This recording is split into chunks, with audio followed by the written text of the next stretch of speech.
Bueno, queremos continuar, por supuesto, andando en esta renuncia, ¿no?, de Marcela Cubillos, y exactamente nos acompaña Emilia Schneider, presidenta de la Federación de Estudiantes de la Universidad de Chile. Muchísimas gracias por estar con nosotros. Muchas gracias a ustedes por invitarme. Bueno, ustedes hace tiempo que habían pedido en distintos momentos de ese mandato, si lo podemos decir así, la renuncia justamente de la ministra, o que no era un aporte justamente para el diálogo en su minuto.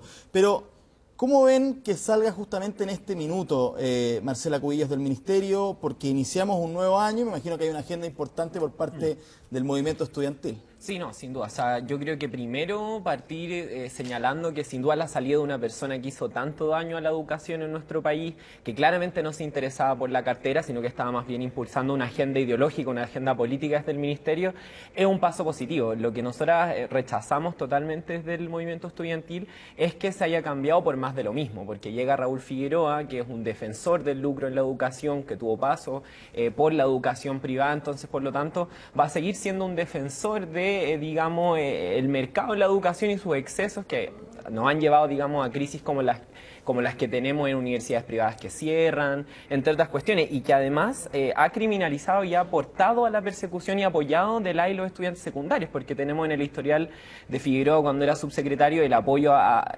leyes como aula segura, como admisión justa, que han sido proyectos totalmente fracasados. Entonces, creo que el problema es que no se escucha finalmente lo que demanda la ciudadanía, que es tener un Ministerio de Educación involucrado en educación, con disposición a avanzar en los temas de fondo, es decir, garantizar el derecho a la educación y que le abra la puerta al mundo social para tener un diálogo justamente con el Ministerio de Educación que hace tanto tiempo se viene echando de menos. Pero no le vamos a pedir a este gobierno que no ponga una persona de confianza y que más o menos siga la línea política, ideológica. En la educación son temas muy ideológicos, más que técnicos muchas veces, y por lo mismo, o sea, es razonable que ponga a alguien a su gusto.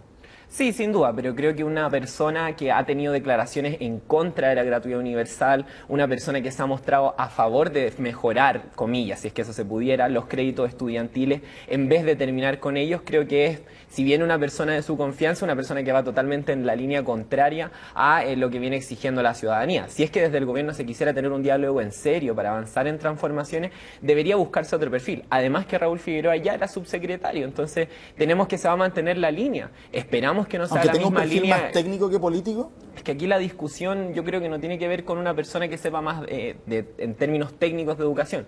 Se saluda sin duda que hay una persona interesada en el tema, pero no hay una posibilidad, no se ve por lo menos una posibilidad de tener un diálogo fructífero con el nuevo ministro, porque justamente está en contra de lo que reclama la ciudadanía, digamos, las mayorías sociales. O sea, la educación como un derecho social es una de las principales demandas que hoy día ha tenido la ciudadanía. Lo demostró la encuesta que se hizo de las municipalidades, lo han demostrado las movilizaciones de hace muchos años hasta ahora. El estallido social la educación también. No es un derecho social todavía? O sea, yo creo que la perspectiva que daba, por ejemplo, Raúl Figueroa cuando se le preguntaba por la gratuidad y él ponía que, digamos, una prioridad, esto pasó hace tiempo sin duda, una prioridad era mejorar los títulos, o sea, los créditos estudiantiles.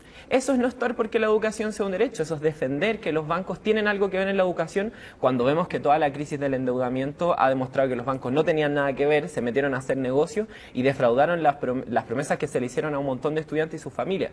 Hoy día la educación en Chile no es concebida como un derecho social, es, digamos, hoy día un bien de consumo. Hoy día la mayor parte de los estudiantes en educación superior están en la educación privada, lucrativa, que además es de una calidad sumamente cuestionable, y no solo eso, sino que tenemos casos como los de la Universidad Andrés Bello, los de la Universidad Central, donde aparte se criminaliza y se expulsa a esos estudiantes por organizarse. Entonces creo que cuando tú me preguntas qué es que la educación no sea un derecho social, lo que vimos ahora, o sea, que familias se endeuden por estudiar, que hay que estar postulando a becas, que no haya una red pública donde una pueda ir a estudiar, porque finalmente también la crisis que se produce en la PSU es porque hay muy pocos cupos en la educación de calidad. ¿Qué es la educación pública? Y yo no veo en el ministro una iniciativa o una tendencia hacia querer fortalecer y ampliar la educación pública, que es lo que necesitamos en el país. ¿No tiene la confianza de usted entonces el ministro desde un inicio? Pero volviendo a Marcela Cubillos, ¿cómo catalogarías tú el periodo, más allá de que tú decías en un principio que fue más ideológico que centrado en la educación, pero por parte del gobierno defendió ideas que incluso venían, muchas de ellas desde la campaña, no con el nombre en su minuto de aula segura, o en fin, como se terminaron llamando los proyectos, pero sí ideas que representaban al piñerismo en general. Sí, sin duda, por algo hoy día el gobierno tiene tan baja aprobación, porque esa agenda no representaba a las mayorías sociales, no pero representaba en su minuto a la gente ciudadanía. votó por el presidente Piñera. Sí, Pero hoy día tenemos una situación con posterior al 18 de octubre en que todas esas promesas que hizo el presidente Piñera, que hicieron los gobiernos anteriores de la concertación, no nos olvidemos que también han sido quienes han profundizado este modelo, nos dejan claro que realmente esas respuestas y esas promesas se quedaron en nada. O sea, que la ciudadanía se vio sumamente defraudada por estas promesas. Y yo creo que para hacer un balance del mandato de la ministra Cubillos, tenemos que ir viendo como grandes hitos que lo marcaron. O sea, la movilización de la y los profesores, donde ella cerró la puerta digamos, los profesores para poder tener un diálogo respecto a sus demandas, entre ellas, por ejemplo, la educación parvularia, que tanto le preocupa al nuevo ministro, que esperamos que pueda avanzar con un proyecto distinto al gobierno, que son puros subsidios y entregar al mercado al final la educación parvularia. El tema de los profesores termina también porque hay un conflicto interno justamente en el mismo gremio, de diferencias con respecto a si aceptar o no el trato con la ministra. Pero el diálogo estuvo antes de cualquier conflicto interno de la organización, que yo creo que no es determinante para que una ministra se niegue a dialogar con la ciudadanía. Otras coyunturas, o sea, cuando le tocó abordar la violencia en los establecimientos educacionales como el Instituto Nacional y otros, lo abordó echando más leña al fuego, o sea, poniendo carabineros, criminalizando a menores de edad, que les decían controles de identidad, les revisaban las mochilas, la ley Aula Segura, que fue un fracaso total para combatir la situación que estaba, digamos, buscando combatir, Admisión Justa, que fue un proyecto que se rechazó transversalmente porque venía a reponer la segregación en los colegios.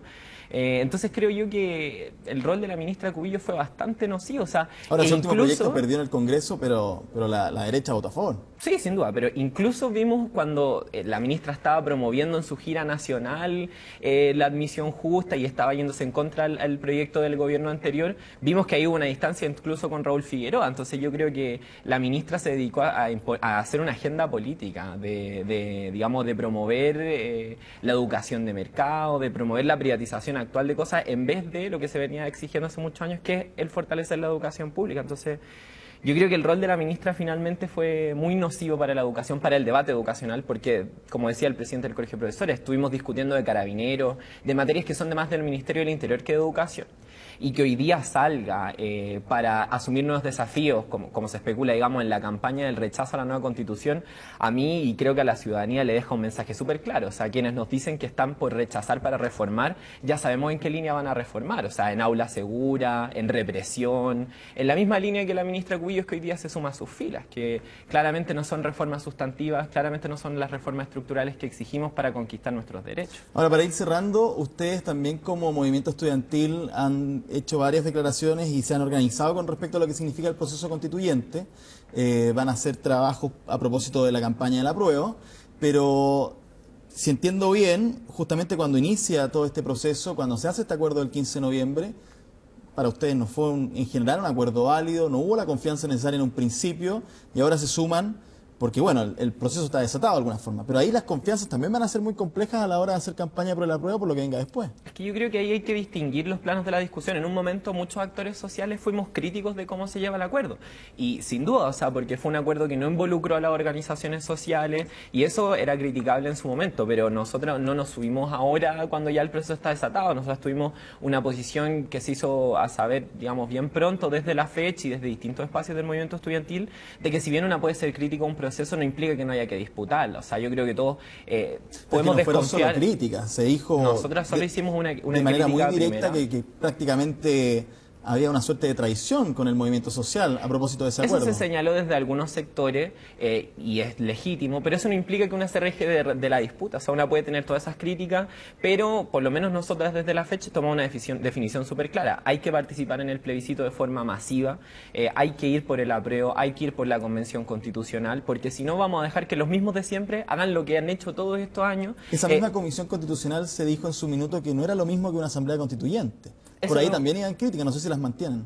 Eso es un debate abierto dentro del movimiento social. Lo que a nosotros nos importa hoy día desde la fecha, más que, digamos, esa discusión que se dio en su momento y que fue fructífera, creo yo, para el debate político, es que hoy día fortalezcamos la unidad de las organizaciones sociales, sobre todo, para salir a pelear este plebiscito, que no se va a ganar solamente en las urnas, se va a ganar también con un movimiento social organizado que pueda poner los temas en el debate. Independiente de cuál es nuestra opinión sobre la Convención Constitucional, está claro que una convención 100% electa con la ciudadanía va a ser el mejor espacio para que avancen las demandas por derechos sociales, derechos sexuales y reproductivos, en vez de tener a a la mitad del Congreso interviniendo en lo que va a ser la nueva Constitución. Yo creo que ese tiene que ser el centro del debate y mañana vamos a estar como estudiantes en el puerta a puerta, digamos, que se ha anunciado desde el Eje Social Constituyente, del cual también somos parte, donde hay distintas organizaciones que también tuvieron visiones críticas, pero hoy día lo importante es que esa crítica la canalicemos en, por ejemplo, disputar el proceso en términos de que haya paridad, de que se apruebe la paridad, ir democratizando este proceso. Yo creo que así se canaliza el espíritu crítico, más que quedarse eternamente en un rechazo que finalmente no te da una acción política. Esa es la perspectiva que hemos estado teniendo nosotras, por lo menos. Mire, te agradecemos por estar con nosotros aquí en CNN Chile. Muchas gracias a ti.